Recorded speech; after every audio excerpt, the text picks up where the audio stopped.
I'm going to attempt to show you today how to do a mitered border. So, you don't normally do a mitered border when you're doing borders. Most borders, it's perfectly fine. If one stops that way, that's called a dead end border, and that looks great with most fabrics. But this fabric clearly has a pattern to it, and it would be much cooler if it could if the green could go around here and it all connected. So we want to do a mitered border. Now this is a little bit tricky. So the first thing we have to know is we need to know the width of this border.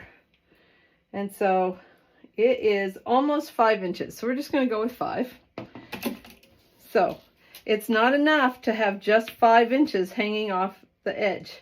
You have to have 5 plus half again, so about 7.5. So I'm going to move it on. It doesn't have to be perfect, but you have to have extra here. So if you think about that, so when you're cutting your border, if you have a 60-inch quilt, you have to have 7.5 extra on both ends. You now need a 75-inch border. So this technique takes more fabric. So just know that. So once we kind of get it to the right place, we're going to go ahead and pin that on. I do like to pin this even though I'm not much of a pinner, because I don't want it to shift once I mark it. All right, so we're not worried about that piece yet. So now what I need to do is I need to mark this a 1/4 inch in. So I'm lining up my 1/4 inch along that edge of the fabric. And this is a place where you want to use something with a fairly fine line.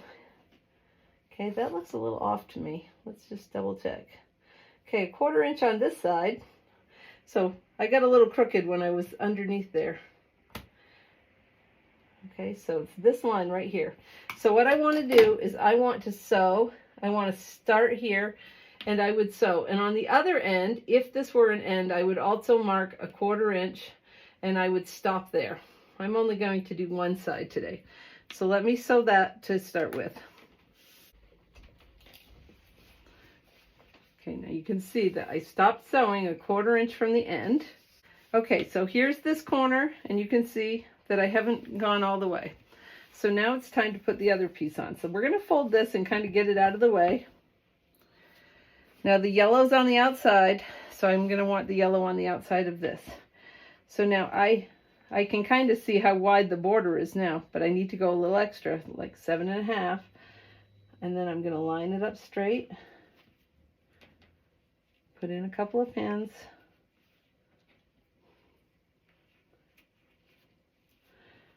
Okay, now this is an important mark. See, and this is very dark on this side, so I am going to mark it on this side. So I can see it probably better. If I lined it up right there, it's going to be right in line with that 13.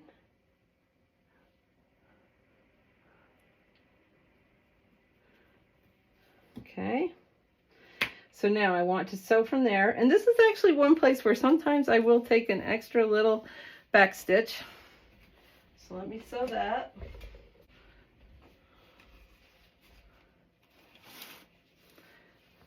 Okay, so now we have, they're not touching there. So now what I want to do is I want to press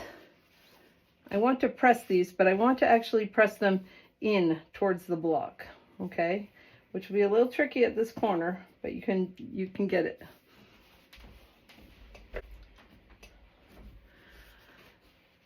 All right, so at this point, it just feels like a mess, I'll be honest.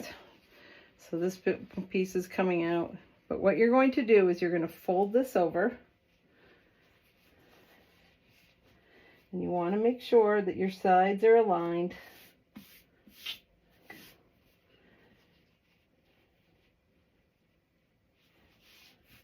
And honestly, whoops, oh, that was my rotary cutter.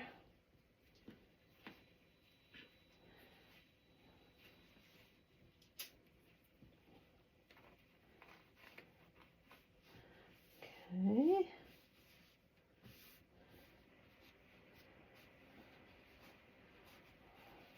And we want to make sure this little corner is lined up really nicely.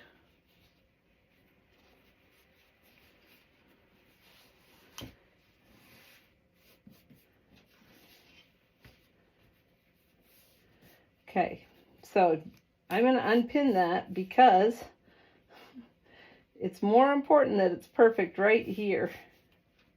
So I'll have to do a little more wiggling around. But I'm going to pin this for right now. This is a time when it's okay to take your time, make sure things are lined up.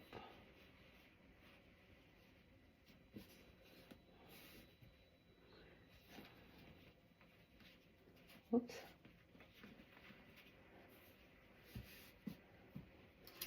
Okay, see how flat it's getting? That's what you're looking for. So you want it nice and flat, and you want this angle. All right. So now our goal, I always do this. I always put the wrong kind of pin right there. We want kind of a flat pin there so that I can put my ruler over it.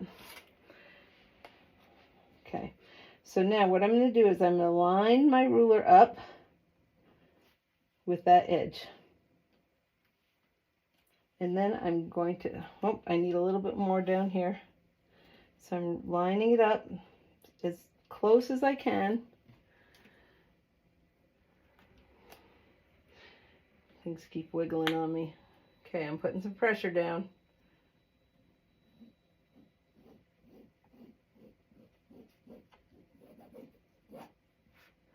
Okay, so this line, I don't know if you can see it very well, but it comes right here to that line. Okay, so I want to start sewing right there and go out from there. All right, I'll be back in a minute. Okay, so we'll take the pins out, cross our fingers.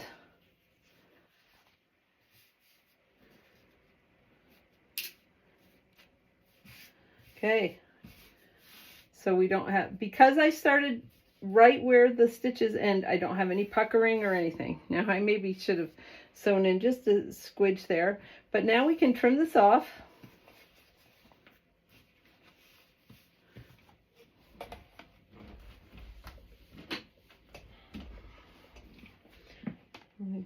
Leave a 1/4 inch.